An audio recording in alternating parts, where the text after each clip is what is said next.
ನಾನಿವತ್ತು ಬೆಂಡೆಕಾಯಿ ಪಲ್ಯ ಮಾಡ್ತಿದ್ದೀನಿ. ಬೆಂಡೆಕಾಯಿ ಪಲ್ಯ ಮಾಡ್ಲಿಕ್ಕೆ ನಾನು ಬೆಂಡೆಕಾಯಿ ತಗೊಂಡಿದ್ದೀನಿ. ಬೆಂಡೆಕಾಯಿನ ತೊಳೆದು ಒರೆಸಿ ಕಟ್ ಮಾಡಿ ಇಟ್ಕೊಂಡಿದ್ದೀನಿ.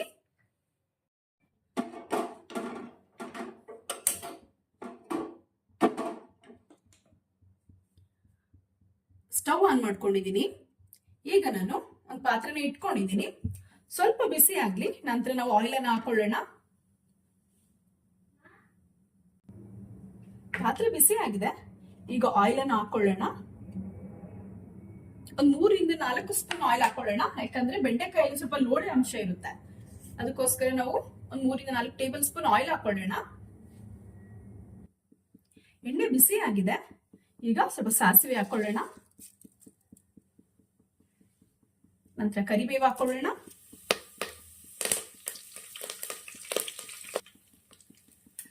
ಈಗ ಸ್ವಲ್ಪ ಶುಂಠಿ ಬೆಳ್ಳುಳ್ಳಿ ಪೇಸ್ಟ್ ಅನ್ನು ಹಾಕೊಳ್ಳೋಣ.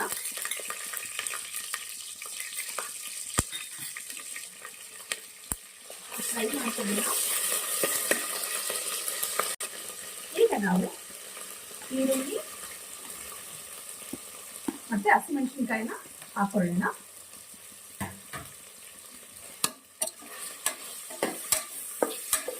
ಚೆನ್ನಾಗಿ ಫ್ರೈ ಮಾಡ್ಕೊಳ್ಳೋಣ. ಸ್ವಲ್ಪ ಅರಿಶಿನ ಹಾಕೊಳ್ಳೋಣ. ಈಗ ಹಾಗೆ ಸ್ವಲ್ಪ ಉಪ್ಪನ್ನ ಸೇರಿಸ್ಕೊಳ್ಳೋಣ.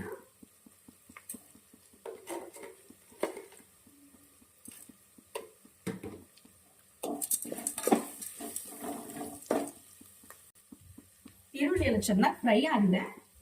ಈಗ 2 ಟೊಮೊಟೊನ ಸೇರಿಸ್ಕೊಳ್ತಾ ಇದ್ದೀನಿ ನಾನು.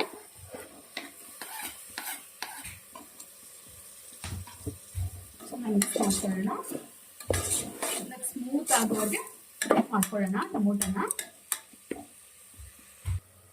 ಟೊಮೆಟೊ ಚೆನ್ನಾಗಿ ಫ್ರೈ ಆಗಿದೆ. ಈಗ ನಾವು ತೊಳೆದು ಕಟ್ ಮಾಡ್ಕೊಂಡಿರುವಂತ ಬೆಂಡೆಕಾಯಿನ ಆಡ್ ಮಾಡ್ಕೊಳ್ಳೋಣ.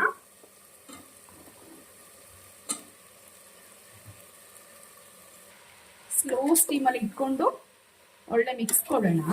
ಸೊ ನೀರೇನು ಆಡ್ ಮಾಡುವಂತ ನೆಸೆಸರಿ ಇಲ್ಲ, ಯಾಕಂದ್ರೆ ಬೆಂಡೆಕಾಯಿ ಎಲ್ಲ ನೀರಿನ ಅಂಶ ಇದೆ. ಇವನ್ ಟೊಮೆಟೊ ಈರುಳ್ಳಿ ಎಲ್ಲ ಯೂಸ್ ಮಾಡಿರೋದ್ರಿಂದ ನೀರು ಹಾಕುವಂತ ನೆಸೆಸರಿ ಏನು ಇಲ್ಲ. ಒಳ್ಳೆ ಫ್ರೈ ಮಾಡಿ ಪಲ್ಯ ರೆಡಿ ಆಗಿದೆ. ನಾನೀಗ ಲಾಸ್ಟ್ ಅಲ್ಲಿ ಕೊತ್ತಂಬರಿ ಸೊಪ್ಪು ಮತ್ತೆ ತೆಂಗಿನ ತುರಿನ ಆಡ್ ಮಾಡ್ಕೊಳ್ತಾ ಇದ್ದೀನಿ. ಪಾಲಕ್ ಚಪಾತಿ ಮತ್ತೆ ಬೆಂಡೆಕಾಯಿ ಪಲ್ಯ ರೆಡಿ ಆಗಿದೆ. ನಾನು ಆಲ್ರೆಡಿ ತೋರಿಸ್ಕೊಟ್ಟಿದ್ದೀನಿ ಹೇಗೆ ಮಾಡೋದು ಅಂತ. ಟ್ರೈ ಮಾಡಿ, ತುಂಬ ಚೆನ್ನಾಗಿದೆ, ಒಳ್ಳೆ ಟೇಸ್ಟ್ ಬಂದಿದೆ.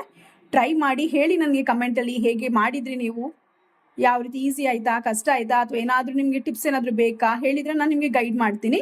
ಸೊ ಹಾಗೆ ಇನ್ನೂ ಯಾರು ನನ್ನ ಚಾನಲ್ಗೆ ಸಬ್ಸ್ಕ್ರೈಬ್ ಮಾಡಿಕೊಂಡು ಪ್ಲೀಸ್ ಸಬ್ಸ್ಕ್ರೈಬ್ ಮಾಡಿ. Thank you friends.